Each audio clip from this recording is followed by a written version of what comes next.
Now, our guest today is certainly not your average politician. She's outspoken, fiery and definitely not afraid of tackling the big issues.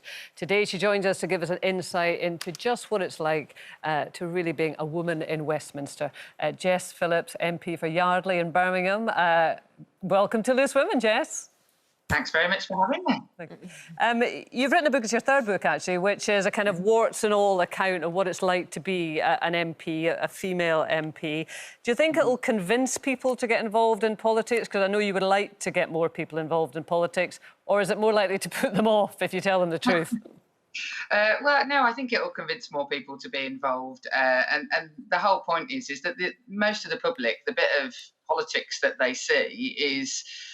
well, before the time of the press conference, which I'm not sure is also a great example, it's just people having a row in the chamber of the House of Commons using funny language and bowing funnily and you know, the parts of the crown jewels are in the room. And it doesn't seem as if it's very accessible to people. So I want people to know the reality of how ordinary people can interact with their members of parliament and change the law and change the world. And so I hope it will. And also I hope it will make people laugh along the way, because there are entertaining things that happen all the time when you're a member of parliament. So do you consider yourself an ordinary person? And as that, what got you into politics?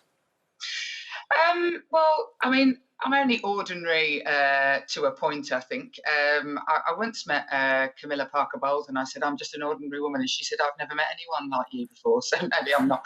But that's a story for a different day. Maybe it'll get into Harry's book. What convinced me was working in women's refuges, and I'd always been political. I'd been raised politically. My parents were really politically active and I was out campaigning from birth, basically. So it wasn't inaccessible to me in that regard. But working in women's refuges, I just saw how the laws that are made by people who are separate to the people they're intending in most cases to help often don't actually make any difference to people on the ground. And there's lots of words that get said by governments of all stripes that in reality, when it comes to your average person in their average house, it doesn't feel like it's made any difference to them. And I felt that with women in refuge all the time. And so I thought I better go and try and make it better. Jess, speaking of women's refuges, you are the Shadow Minister for Domestic Violence. Can you tell me what's been done to help stamp out this, considering the rise of domestic violence during this pandemic, especially?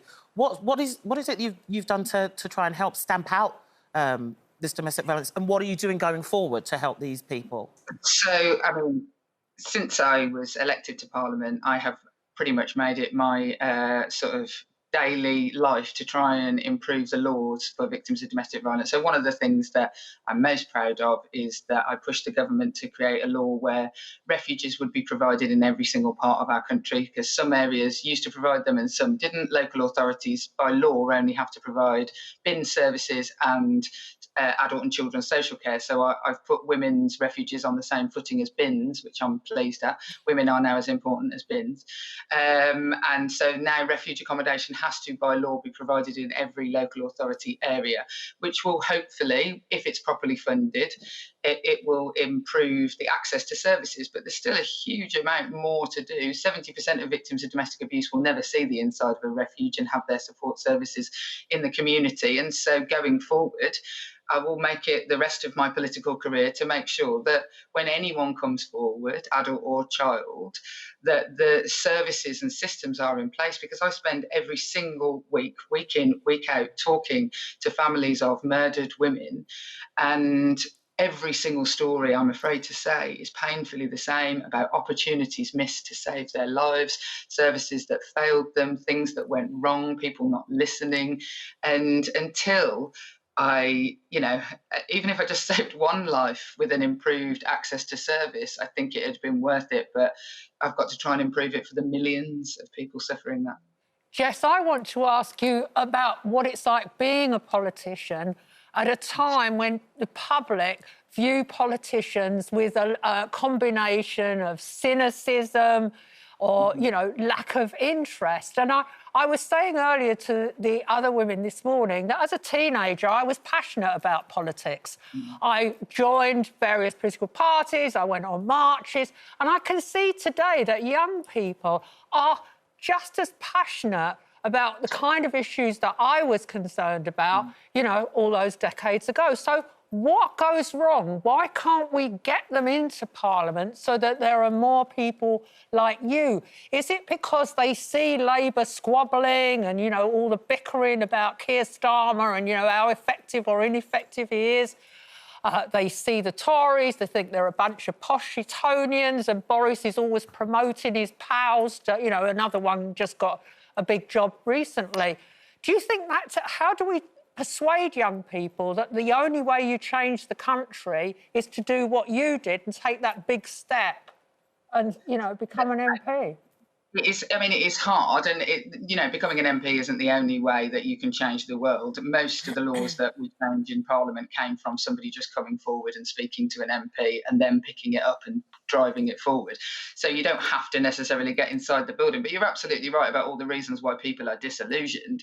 And some of that, I think I'm trying to challenge in the book, is the idea that we are lofty and distant from the public, whereas I spend much more of my time with people in my constituency than I do with Boris Johnson. Although the first question anyone ever asked me, any young person ever asked me is, have you ever met Boris Johnson? I'm like, yes, of course I have. Also the Queen, she gets a lot of mentions. But the truth is that politicians have got to be more honest about the work that they do, and also not promise the world. The trouble is with election cycles, and my gosh, have we had plenty of those recently, is that politicians go out and almost sort of promise the moon on a stick without ever being like, well, actually, we've got to have expectations of what can and can't be done, but you need to make your voice heard about the things that are most important to you, instead of just saying, we're going to do everything for everybody, and look at me standing in front of this building pretending that I built it when I had absolutely nothing to do with it. And also the way that politics gets reported. There's a whole chapter in the book about how the way that politics can be reported totally misrepresents how distant we are from the public. And you know, a backbencher will pick up a case, and the example I use in the book is actually the Royal Yacht, which now we're getting, which is odd, but the Royal Yacht was an issue for about 3 people, but the way that the newspapers wrote about it was as if every member of Parliament was wanting to spend millions of pounds on a yacht, where actually it was like 3 people and no one was really listening to them until now Boris Johnson wants the yacht. Jess, listen, sadly, we're running right out of time. Can I ask you briefly, vaccine passports or no vaccine passports to encourage young people to get vaccinated? I mean, I want to encourage young people to get vaccinated, but it feels delightfully un-British, I have to say, to force people to do anything. And it just doesn't sit right. We've never had mandatory vaccines for anything in our country. Also, I just don't think it's going to work, because young people will just say, well, I don't have to have it in the pub where there might be a DJ and I can dance, but I do have to have it in this place. And as soon as the general public can pick a hole in it, you're going to basically have the policy completely and utterly ridiculed. It's a bit like Scotch Egg Gate all over again. And that just ends any sort of faith in government. And that's the kind of thing why people get annoyed with this. Yeah, well, we will see, you know, what kind of level of legs that policy has in due course, I'm sure. Jess, thank you very much for speaking to us. Jess Phillips. Everything you need to know about politics, My Life as an MP is her book.